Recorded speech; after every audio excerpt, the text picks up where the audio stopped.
তো বন্ধুরা, ঝিঙের রেসিপি একবার এইভাবে বানিয়ে খেয়ে দেখুন। কথা দিলাম এর স্বাদ কিন্তু ভোলা মুশকিল হয়ে যাবে। তো চলুন চটপট করে দেখে নিই। নমস্কার, কেমন আছেন সবাই? আর এর মধ্যবিত্ত গৃহবধূ চ্যানেলে সকলকে স্বাগত জানাই। দেখতেই পাচ্ছেন ঝিঙে, তো একটা ঝিঙে একটুখানি বুড়ো হয়ে গেছিল, তাই ভেতরে এটা ফেলে দিলাম। বানাবো আজকে ঝিঙের একটা রেসিপি, কিন্তু একটু অন্যভাবে। এখানে নিয়ে নিয়েছি মুগের ডাল, একটু ভেজে এমনি কাঠখোলায় ভেজে নিয়ে তারপরে কিন্তু ভিজিয়ে নিয়েছি। ডালগুলো ফুলে গেছে, এবার বেটে নেব। তো ঝিঙে এখন তো নতুন নতুন ভালো লাগবে, তারপরে কিন্তু আর ভালো লাগবে না। তো সেই সময়ের জন্যই কিন্তু রেসিপিটা, এরকম করে খেলে কিন্তু দারুণ লাগে। আর এই গরমে ঝিঙে তো খুবই উপকারী আমাদের। তো চলুন এগুলো প্রথমে বেটে নিই। তো দিয়ে দিচ্ছি কাঁচা লঙ্কা। এবার চলুন বেটে নিই। তো দেখুন ডালটা কিন্তু পিষে নিয়েছি। এটাই কিন্তু জল যদি দিতেই হয় তাহলে কিন্তু একদমই অল্প দেবেন। দেখতেই পাচ্ছেন একদমই কিন্তু এটা আঠা আঠা, জল জল হলে কিন্তু হবে না। আমি কিন্তু এটাকে ভাজবো না, বললাম একটু অন্যরকম, তার জন্যই কিন্তু একটু ভেজে নিলাম। আর ভেজে নেওয়ার জন্যই কিন্তু গন্ধটা সুন্দর হয়েছে। সবটুকু কিন্তু নামিয়ে নিয়েছি। এবার এতে দিয়ে দিলাম পরিমাণ মতো লবণ। যেহেতু বললাম আমি ভাজবো না, সেহেতু কিন্তু লবণটা দিয়ে নিলাম।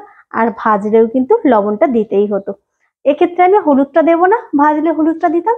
হলুদটা দিলে কিন্তু মানে গন্ধটা বেরোবে। আমি যে প্রসেসে খাবারটা বানাবো মিশিয়ে নিয়েছি। এদিকে দেখুন একটুখানি সর্ষে, জিরে আর একটু কাঁচা লঙ্কা বেটে নিয়েছি। এদিকে দেখুন কড়াই বসিয়ে দিয়েছি, দিয়ে দিচ্ছি সর্ষের তেল। সর্ষের তেলে করলেই কিন্তু সুন্দর টেস্টটা হবে। তেলটা দেখুন গরম হয়ে গেছে, এবার দিয়ে দেবো এই যে কিছুটা কিন্তু পাঁচফোড়ন। পাঁচফোড়নটা কিন্তু হয়ে গেছে, এবার দিয়ে দেবো এই যে ঝিঙেগুলো। এবার দিয়ে দেবো লবণ, হলুদ, সুন্দর করে কিন্তু মিশিয়ে নেব। লবণটা দেওয়াই কিন্তু এটা থেকে জলটা ছেড়ে দেবে। আর জল প্রায় লাগবেই না। আর যদিও একটুখানি লাগে, একদমই কিন্তু অল্প। চলুন লাগে দেখিয়ে দিচ্ছি। তো বন্ধুরা দেখতেই পাচ্ছেন জল কিন্তু এখনো দিইনি, কিন্তু দেখুন কতটা জল ছেড়ে দিয়েছে। যেহেতু ঝিঙে একদমই জলা সবজি, এটা মানে খুবই জল বেরোয়, ওর জন্য কিন্তু জলটা দিতেই হয় না। তো চলুন, আমি কিন্তু এখনো পর্যন্ত দিইনি। আরো কিন্তু 1 থেকে 2 মিনিট আমি এটাকে আরেকটু নেড়ে নেব। ততক্ষণে যদি জলটা একটু শুকিয়ে যায়, আবারও কিন্তু অল্প একটু জল দেবো, যেহেতু আমাদের ডালটা দিতে হবে। তো বন্ধুরা দেখতেই পাচ্ছেন বেশটা কিন্তু জল ছেড়ে দিয়েছে। ঠিক এই সময় দিয়ে দেবো কিন্তু চিনি। এটা না দিলে কিন্তু এই সবজিটা যেহেতু নিরামিষ, সেহেতু কিন্তু কোনো টেস্টই আসবে না।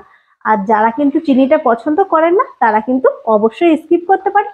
তো চিনিটা না দিলে টেস্ট লাগবে না, অবশ্যই বলবো একটুখানি হলেও কিন্তু দেবেন, তাহলে কিন্তু টেস্টটা সুন্দর আসবে। দেখতেই পাচ্ছেন জলটা ঝরে গেছে। তো বন্ধুরা এই সময় গ্যাসটা কি করব, একটুখানি কিন্তু মিডিয়ামে রেখে দেবো। মিডিয়ামে রেখে দিলে এরপরে কিন্তু এই যে যে ডালটা আমি বেটে নিয়েছিলাম ছোট্ট ছোট্ট করে, কিন্তু এর মধ্যে যেরকম যেরকম ফাঁকা আছে সেরকম করে কিন্তু দিয়ে দেব। অসাধারণ টেস্ট লাগে, কিন্তু অবশ্যই কিন্তু ট্রাই করবেন। আর একটুখানি এই যে এটা দিয়ে কিন্তু একটু ঢেকে দিলেই কিন্তু এটা পুরো টাইট হয়ে যাবে, মানে চারিদিকে গলে যাবে না, পুরো কিন্তু বড়ির আকারেই থাকবে। আর এই ডালটা যেহেতু ভেজে নিয়েছি, সেতে কিন্তু খুব দারুণ টেস্টটা হবে। তো দেখুন বন্ধুরা, আমি কিন্তু এরকম করে উপরে সবগুলোই দিয়ে দিচ্ছি। পুরোটা এরকম ভরে দিয়ে দেবেন, কোনো অসুবিধা নেই। একটার সঙ্গে কিন্তু একটা একদমই লাগবে না। আর গ্যাসটা এই জন্যই সিম করে দিলাম, হাতে কিন্তু আমাদের ভাপও লাগবে না। দেখতেই পাচ্ছেন আমি কিন্তু সুন্দর করে দিয়ে দিতে পারছি, কোনো অসুবিধা হচ্ছে না। এরকম করে দিয়ে দেবেন, পরে কিন্তু এটা একটু ঢেকে দিলেই, 5 মিনিট ঢেকে দিলেই কিন্তু হয়ে যাবে। তো বন্ধুরা সবগুলো দিয়ে দিয়েছি, চলুন এবার 5 মিনিটের জন্য এটা কিন্তু ঢেকে দেবো। তো বন্ধুরা 5 মিনিট হয়নি, তবুও চলুন একবার উঠিয়েই দেখি। একবার একটু হাত দিয়ে দেখবো। দেখতেই পাচ্ছেন শক্ত হয়ে গেছে। চলুন এগুলোকে আমি এবার নাড়িয়ে নিই। আর কিন্তু এগুলো ভাঙবে না। পরে যেগুলো দিয়েছি সেগুলো হয়তো একটু হতে পারে, কিন্তু মনে হয় না যে সেগুলো ভাঙবে। আর এই যে নেড়ে দিলাম, দেখতেই পাচ্ছেন কোনোগুলোই কিন্তু ভাঙেনি। আর একদম কিন্তু জলের প্রয়োজন এটাই হবে না। আর জলটা দিলে কি হবে, টেস্টটা কিন্তু সুন্দর আসবে না। আর এটা দিলে বেশ একটু মাখো মাখো ভাবটা হবে। এবারে কিন্তু গ্যাসের ফ্লেমটা আমি একদম ফুলে করে দিলাম। আর এবার এই যে দিয়ে দেবো যে বাটাটা করে রেখেছিলাম, সেই বাটাটা কিন্তু এর রসটা দেবো। তো বন্ধুরা দেখুন আমি একটা ছাঁকনি রেখে দিয়েছি, এবার এর উপরে এটা দিয়ে দিলাম। এবার এটা কিন্তু একটা চামচের সাহায্যে এটার রসটা দিয়ে দেব। তো বন্ধুরা দেখতেই পাচ্ছেন আমি কিন্তু পুরো রসটা নিয়ে নিয়েছি। এতে কিন্তু একদমই রসটা বেঁচে নেই, দেখতেই পাচ্ছেন। চলুন এবার সুন্দর করে এটাকে নেড়ে নিই। সবকিছু কিন্তু দেওয়া কমপ্লিট। লবণটা অবশ্যই টেস্ট করবেন। আর এই সর্ষে আর জিরে আর কাঁচা লঙ্কাটা লাস্টে দিলাম। সর্ষেটা আগে থেকে দিলে যেমন অনেক সময় তিতেও লাগে, তেমন কিন্তু সর্ষের টেস্টটা খুব একটা ভালো আসে না। তো দেখতে পাচ্ছেন সর্ষে কিন্তু জল দিয়ে রেখেছিলাম, এতে একটু জল জল মতো, তাতে করে কি হবে, ডালটাও আমাদের সুন্দর লাগবে আর এদিকে সর্ষের টেস্টটাও কিন্তু সুন্দর আসবে। আর একটুখানি গামাখা হলেই কিন্তু চলুন নামিয়ে দিই।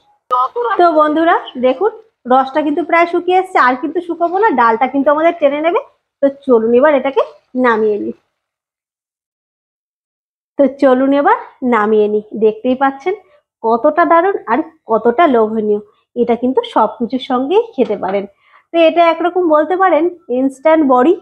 আর এই যে মুগ ডালের আমরা কিন্তু বড়ি দিয়ে খাই, কিন্তু এইভাবে যদি একবার খেয়ে দেখেন, এটা কিন্তু বেসনেরও করা যায়। তো বেসনের থেকে দেখেছি মুগ ডালটা ভেজে যদি করি তাহলে কিন্তু খুব সুন্দর হয়। অ্যাকচুয়ালি বাঙালি বলতেই তো খাদ্য রসিক, আমরা কিন্তু খাবারের খোঁজে ঘুরে বেড়াই কোনটা বেশি টেস্ট হবে, তার জন্যই কিন্তু এই ব্যবস্থাটা। তো চলুন আপনারা কিন্তু চটপট করে বানিয়ে ফেলুন এই দারুণ স্বাদের রেসিপিটি। নিরামিষ দিনে এটা করে খাবেন, আর এই গরমের দিনে এটা কিন্তু খুবই ভালো লাগবে। ভাত, রুটি, পরোটা সবকিছুর সঙ্গে কিন্তু অসাধারণ। তো চলুন আজকের মতো এটুকুই, আবার একটা রেসিপি নিয়ে আপনাদের সামনে চলে আসবো। টাটা।